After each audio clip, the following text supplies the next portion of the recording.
A skeletal, bearded man sits alone inside a frozen metal hull on a white lake that runs to the horizon in every direction. 60 below zero.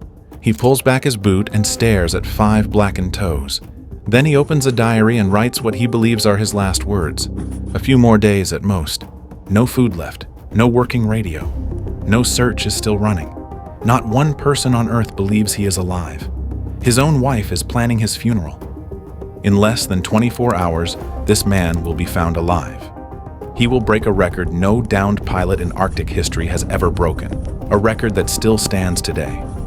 But here is what makes this incomprehensible. Every single piece of equipment designed to save him had failed on day 1. No beacon, no signal, no rescue.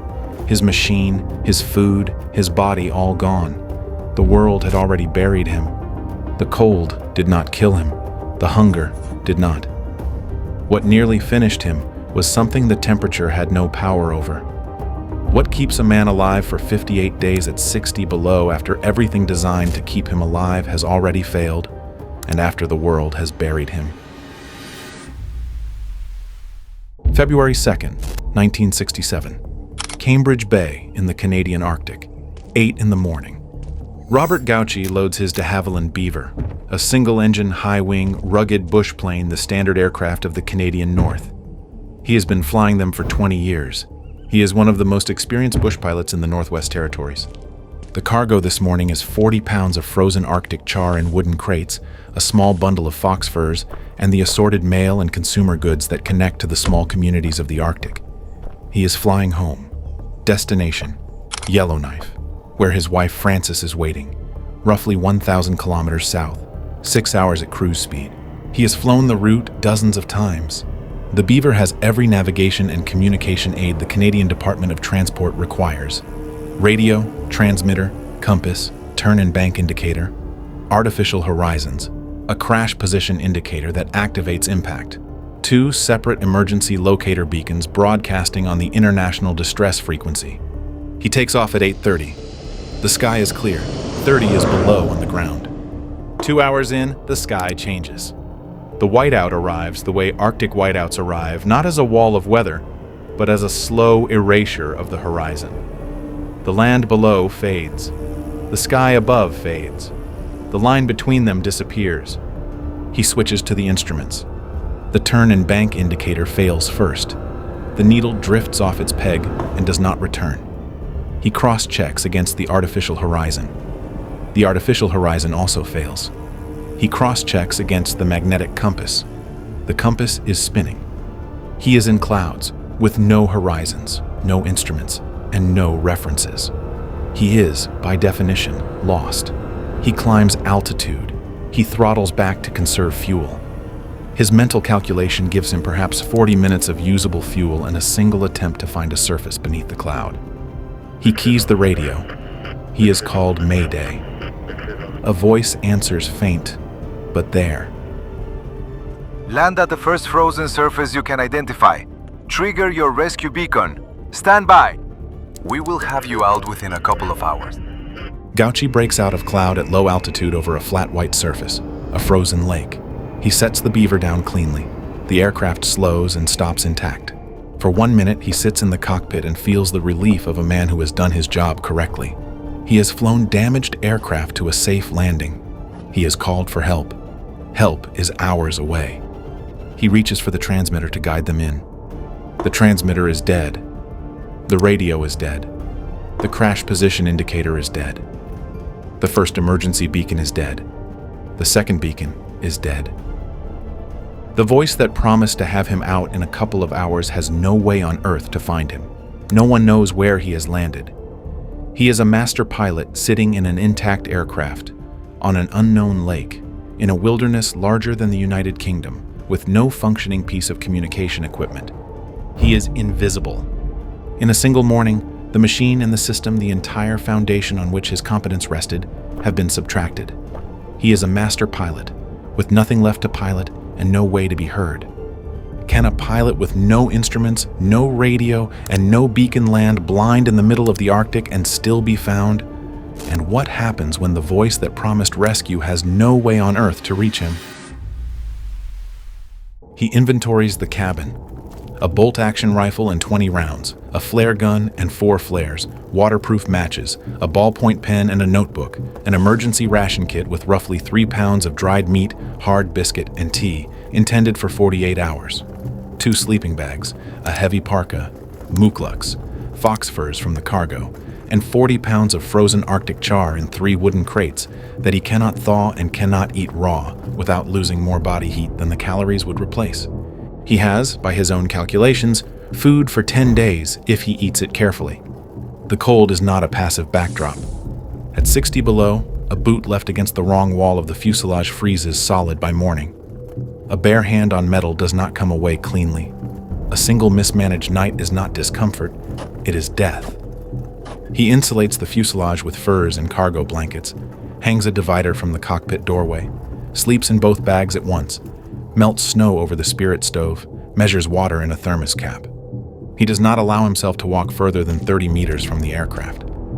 He builds his discipline. He waits. He is certain help is coming. 1,200 kilometers south, the Royal Canadian Air Force is already moving. 6 aircraft, 9,000 square kilometers of terrain. Every search grid drawn from the assumed maximum range of the Beaver from its last known position. The lake where Gauchi has landed is roughly 200 kilometers further north than the search grid extends. He is not in it. He has never been to it. The entire apparatus of rescue mobilizing at full force is looking in the wrong place. The men drawing the grids do not know this. Neither does he. On the 4th day, he hears engines. He scrambles out and fires a flare. He fires a second. He waves a piece of canvas. The search plane passes a quarter of a mile to his north at low altitude and continues east. He understands, watching the contrail recede, what the problem is. The fuselage is white. The wings are white. The aircraft, from the air, against an unbroken white lake, is invisible. He goes back inside. He has 3 flares left. He is certain they will be enough. In Yellowknife, the search enters its 2nd week. The grid has been extended once. No signal. No wreckage. He fires a 3rd flare on the 7th day. The aircraft does not turn off. He fires his 4th and final flare on the 9th day. Neither pilot turns back. He has no flares left. After 14 days, the Royal Canadian Air Force calls off the search. The official conclusion, Robert Gauchi went down during the February 2nd whiteout. 2 weeks of searching have produced nothing, and temperatures since the loss have made survival of any duration improbable. The voice that promised him a couple of hours has, in an office in Yellowknife, signed the paperwork that closes his file. On the lake, Gauchi hears the last of the search aircraft on the 14th day. He does not hear another one. He continues the routine. He melts the snow. He rations. He is still eating carefully for a rescue that ended 4 days ago. He does not know it. On day 18, his wife Frances receives the official telegram from the Department of Transport. It expresses condolences. She is not told the search is over. She is informed.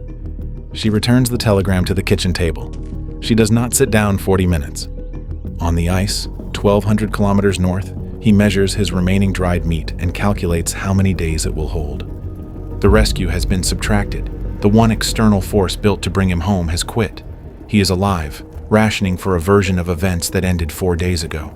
With nothing coming from outside, and the food already counted, the question becomes what happens to his body when the arithmetic finally runs out.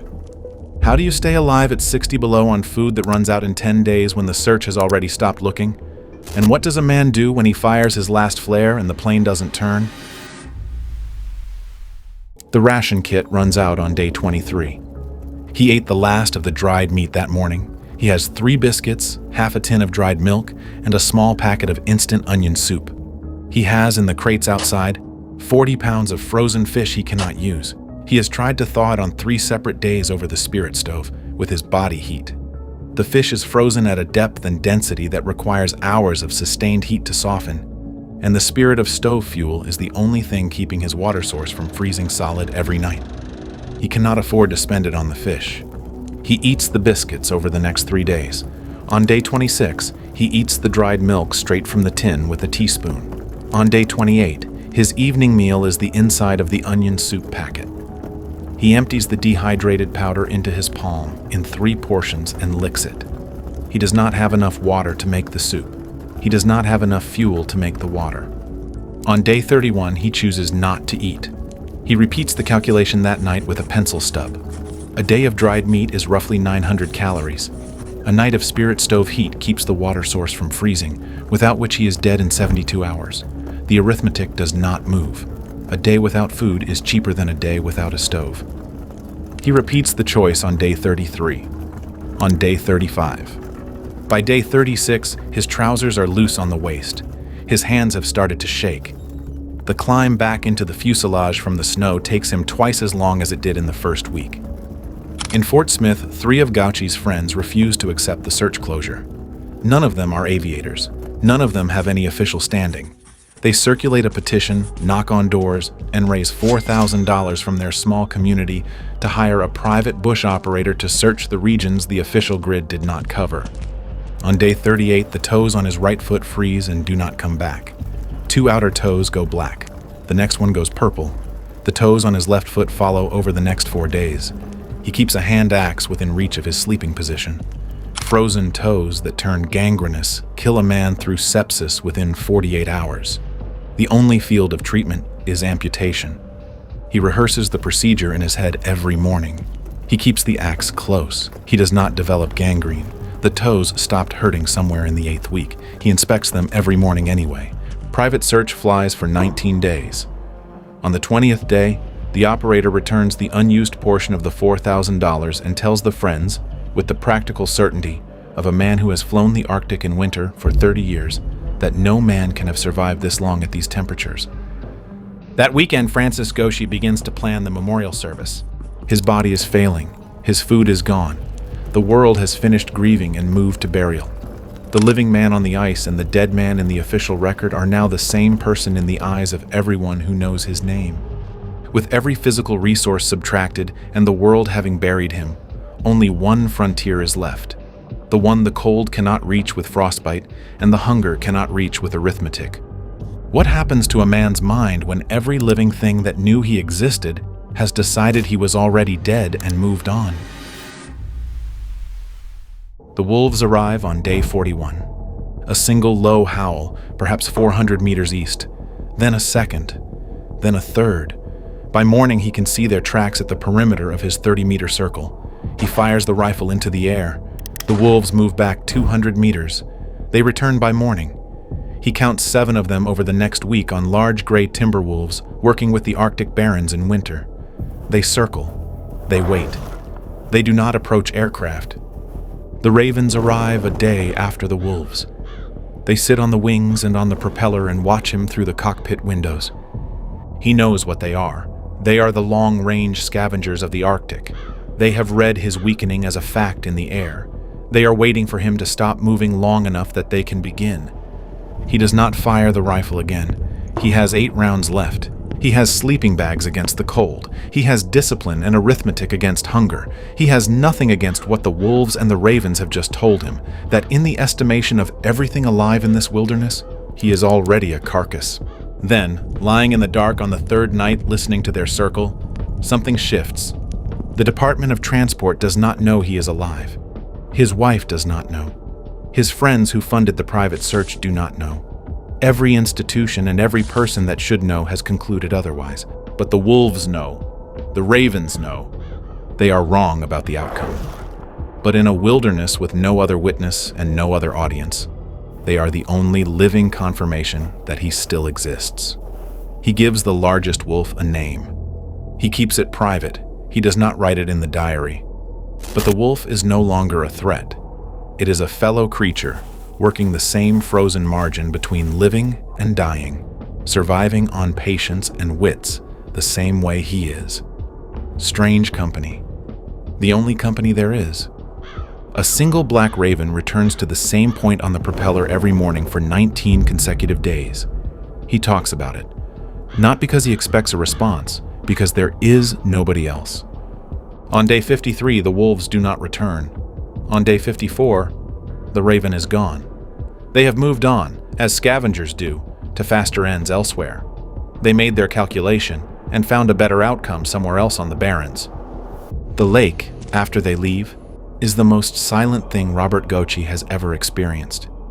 He had sleeping bags for the cold, He had iron discipline for hunger. He had nothing, not one piece of equipment, not one technique from any survival manual for this, for being unknown to every living thing in the world, for the absolute verifiable certainty that no one on Earth knew he was breathing. He would later describe this silence, in the only extended interview he gave on the subject, as the worst thing the Arctic did to him.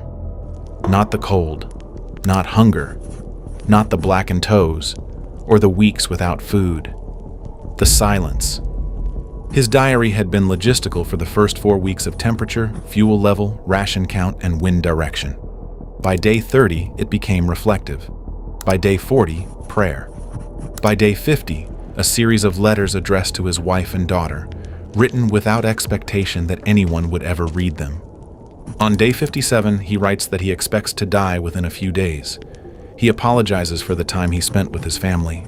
He writes that he loves them. He writes that he is sorry. He puts the notebook down and places the pen carefully on top of it, on the small ledge beside his sleeping bag, where someone will eventually find them. This is the image from the beginning of this story.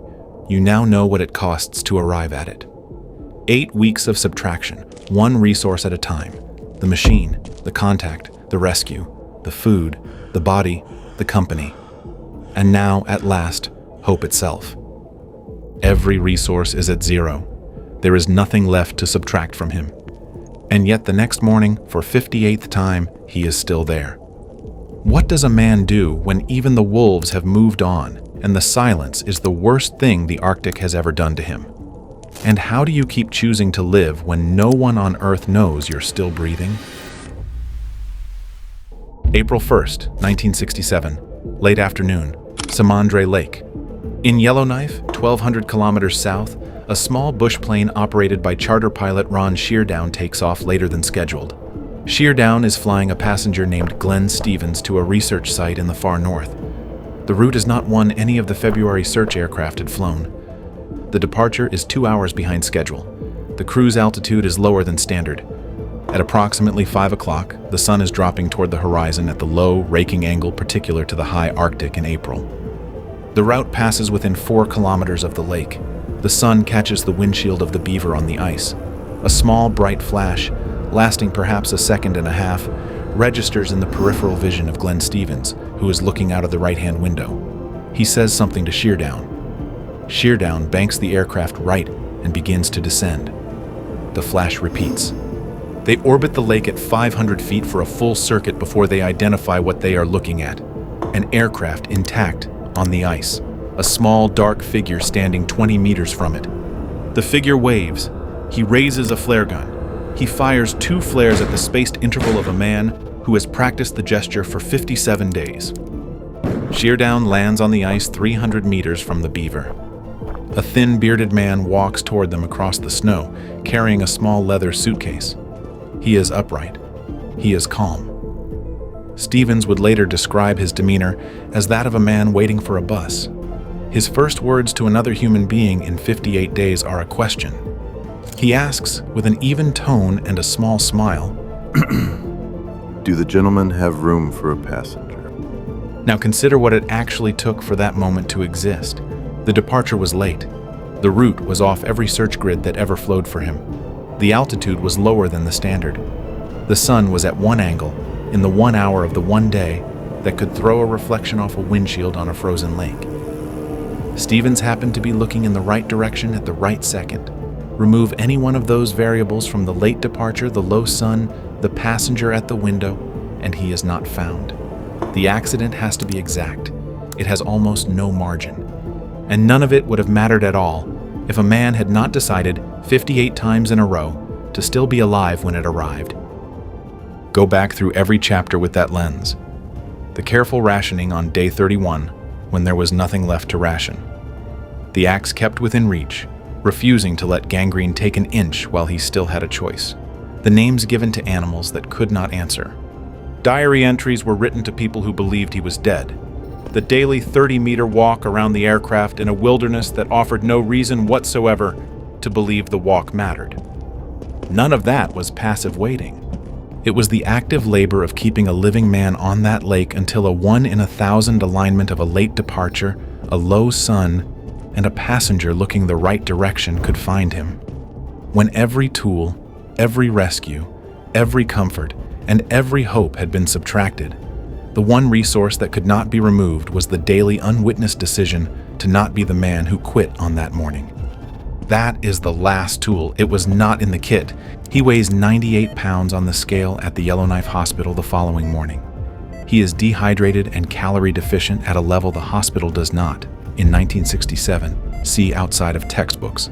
The doctors amputate 5 toes over the following week, 2 from the left foot, 3 from the right. The tissue is clean. The healing is uncomplicated. He watches the operation under local anesthesia with the same calm with which he had watched the propeller for 58 days. At the hospital, his daughter stops in the doorway of his room. The smell reaches her before anything else does.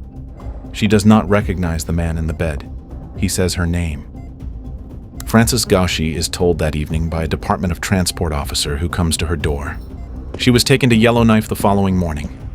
She does not at first recognize the man in the bed either. He says her name. In Fort Smith, in the Legion Hall, the men quietly preparing the memorial service refused to believe the radio report for the first 10 minutes. Several asked each other to repeat the date. One telephoned Yellowknife to confirm it. He came back, not whole, and not to the life he had left. He came back to a family that had already done the grieving, to a wife who had stopped sleeping in their bed, to a daughter who did not recognize his face. He learned to walk again for over 4 months. He returned to flying within a year and flew the same Northwest Territories routes for another 15 years more carefully. Every pilot who flew beside him said, than any man they had ever seen in the cockpit. He gave 3 interviews in those 15 years about the time on the lake. In each one, when asked what had kept him alive, he said different versions of the same sentence. He did not mention the gear or the flying skill or the cold weather discipline, though he had all 3. He said he simply decided, every one of those 58 mornings, not to be the man who quit on that morning. Robert Gauchi's record 58 days at temperatures averaging 50 below. Alone, without rescue, has not been broken by any downed pilot in the recorded history of Arctic aviation. The cold cannot take a man who has decided to stay. The silence cannot finish a man who keeps answering it. The hunger cannot break a man who does the arithmetic every night and accepts the answer and gets up the next morning anyway. What kept him alive was not gear, not skill, not toughness in the way people usually mean that word. It was something quieter and harder than any of those things. The willingness to make one decision, with no witness and no reward, over and over again in the dark. Not to quit that morning. The question this story leaves you with is not whether Gauchi had what it takes. He showed you exactly what it takes, in granular, daily, unwitnessed detail. And it was never in a kit. The question is whether you know what your version of that lake looks like and what you do in the mornings when no one is watching and nothing is coming. If you enjoyed this story, there's a Soviet pilot who was shot down over Nazi-occupied Russia, crawled through frozen forests for 18 days with both legs shattered. And what happened next became one of the most unbelievable survival stories of World War II.